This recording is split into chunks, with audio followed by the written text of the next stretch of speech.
Welcome to ITW, the show that helps you enhance instruction through innovation.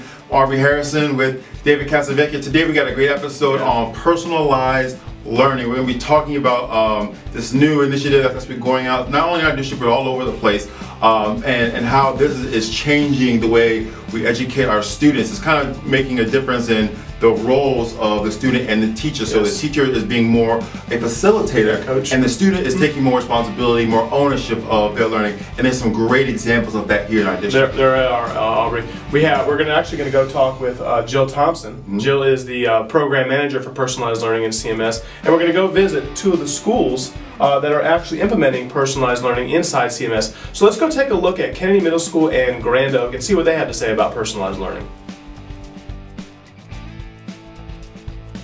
Personalized learning in Charlotte-Mecklenburg schools really focuses on student-centric classrooms.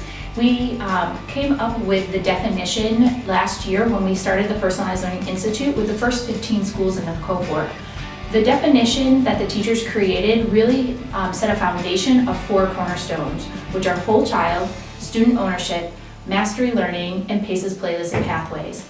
Each of the schools was able to be innovative and decide what personalized learning needed to look like in their school. You will notice on our website that if you look at the vignettes, all the schools are very different in how they want to implement it. With whole child, a lot of teachers have been looking at the relationships that they're having with students and doing things such as Genius Hour, figuring out what their passion is in order to create and use those higher order thinking skills. With student ownership, we are using student-led conferencing, not just at the parent-teacher conferencing time, but every single week. They are using that balanced literacy model and conferring with students. In the upper grades, in the 6th, 7th, and 8th, they are conferring with their students weekly as well. Then with mastery learning, using a triangulation of data to decide where students are, but not just having the teachers do this, but also the students. A lot of the students have their own data trackers, so they'll be able to look and see what they have mastered or not mastered, and then be able to decide on what pathway they want to work on. Pathways are where students have choice within certain skills, and a playlist means that the skills go in order. Many teachers do both of these, but the key thing is that they get to work at their own pace. So there's not a set end date. They get to work based on their needs and what they need to know.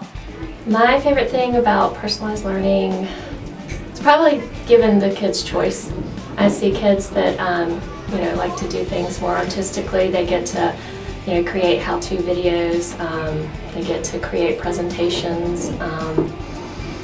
Just giving kids choice.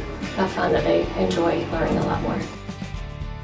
My wall of fame is whenever a child finishes their playlist, they take an exit pass, and if they have mastered that standard, they get to sign the wall of fame, and then they become masters at that standard and they can help other students in the class.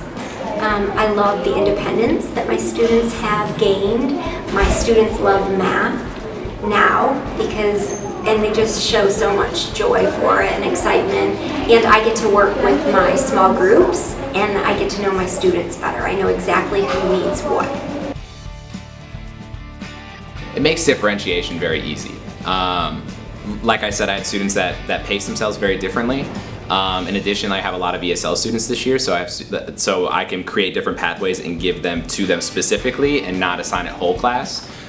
And it just makes that creation piece a lot easier.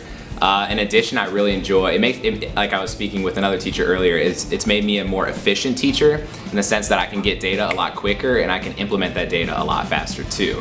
So for example, I knew that we were behind on our vocab words, especially with terms dealing with water quality. So I was able to see, okay, like on our last quiz with flu brew, I graded it just like that, so I got results within 2 minutes. I was able to see, okay, like these students aren't understanding this vocabulary, these students are getting it, I'm going to play this game with these students, I'm going to let these students do an extension activity from there. So it's from there, it's made differentiation easier, it's made my data a lot tighter, and I can analyze that and create from there. I love it that the kids are able to choose what they're studying, and that gets them more invested and more interested. And then, so when they're interested, then they're actually going to do the work and they're going to put effort into it, and then that helps them grow. So it's just kind of a win-win on that end. I like math because you get to learn new stuff. This is what I love. I think challenging because every problem gets harder when they regularly. I really like about math is the independence you get, and they really let you work at your own pace, and they really just kind of let you free and give you a lot of responsibility, and they let you they don't really keep you on a short leash, and because we're allowed to work in the hallways, and usually we can sit with a partner, and we have the responsibility to work and not just talk, and they give us a lot of freedom. I want to thank Jill Thompson and the staff and students at Grand Oak Elementary and Kennedy Middle School. Thank you guys so much for allowing us to come out, take some footage of what you guys are doing. We really appreciate it. They're doing some great things. And I'm really interested in seeing how this is going to grow, how many other schools are going to take on this personalized learning initiative. You're right. Guys, once again, you can hit us up on Twitter. Our handle is @CMSoftheCore, or you can email us at cln@cms.k12.nc.us. Thanks again for tuning in, and make sure you guys check us out next week for another edition of ITW.